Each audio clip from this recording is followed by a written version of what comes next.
Reading a story on one of the specialist health reporting sites saying that cancer is fast becoming South Africa's next major public health emergency, so much so that experts are warning it's the new HIV. Dr Liana Roodt joins us now, a breast cancer specialist to whom we've spoken often before, and also Executive Director of the Cancer Alliance of South Africa. Liana, good afternoon. How bad is the situation in terms of new cases, more cases than historically? Hi, John. So nice speaking to you again. Yes, I think it's a very unfortunate and disturbing headline to read, but, we are all well aware of this global rise in cancer cases, not just in South Africa, but in South Africa, it's, of course, compounded by our own healthcare system challenges. And if you look at the statistics, it is doubling, percentages literally doubling over the last 20 years for many of the cancer-related deaths, not only in South Africa, but globally. Why, Liana? Why? Is it because people are reporting and it's being diagnosed, or are just, that's probably part of it, but it's also probably part of it that more people and more younger people particularly are getting more cancers. And I know, because I have done some superficial reading on this, that nobody in the oncology world is entirely sure of why this is the case. It's one of those layered answers where we think there's so many things contributing. The one very important thing that you've mentioned that we should never forget is that there's definitely an increased awareness. So there are, depending on whether you've got actual health insurance or not, there's increased screening. So more cancers get picked up. People are more likely to speak about a diagnosis where previously it was not done. And there is better reporting. In South Africa, one of our problems is underreporting, and the fact that some of us are doubtful whether we can actually trust our registry, where we think that our registry is underreporting cases.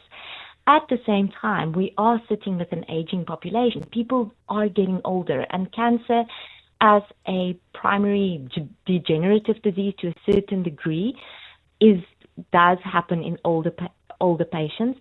In terms of our younger patients, what we are thinking is mostly lifestyle and behavioral factors, environmental factors, things that we don't really have control over, that we're starting to learn more and more about, anything from air pollution to the quality of the ground that our food comes from. And then in South Africa, we shouldn't forget that infections, certain viruses can predispose one to a cancer diagnosis. For instance, HPV and cervical cancer has got a very close link. So these are the things that, we need to think about and actually strategize around when we talk about the management of cancer. And that strategy at an official level is apparently not there. That oncologists, people who work in the field, are aware of it because they're confronted with it on a daily basis. But in terms of setting out a 5-10-year plan to cope with an increasing number of diagnoses, needs for treatments, and so on, that's not happening. Again, and it asks for a multi-level approach.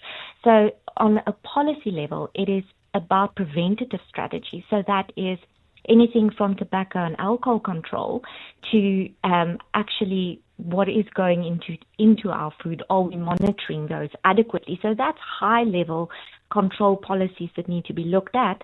And then on a very practical level, what is the access that patients have to simple screening tests, for instance, PSA tests?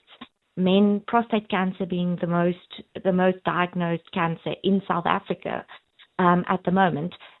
People in the public healthcare sector don't have access to a simple PSA screening test.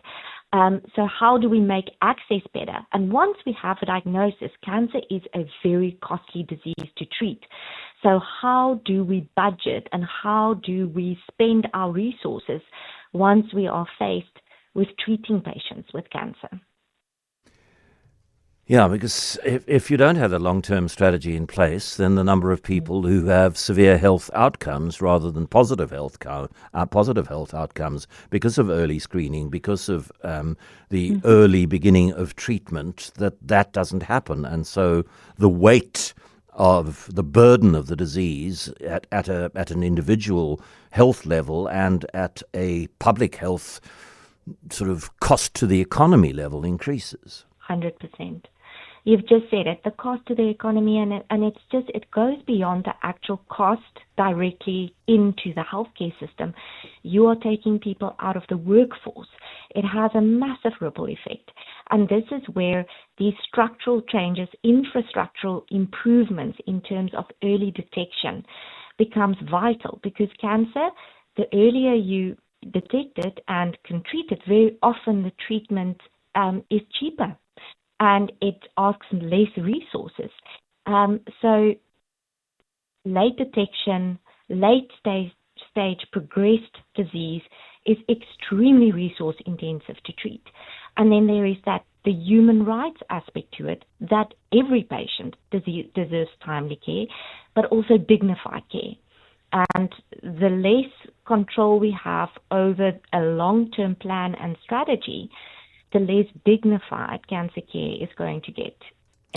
Thank you very much to Dr. Liana Roodt, Executive Director of the Cancer Alliance of South Africa.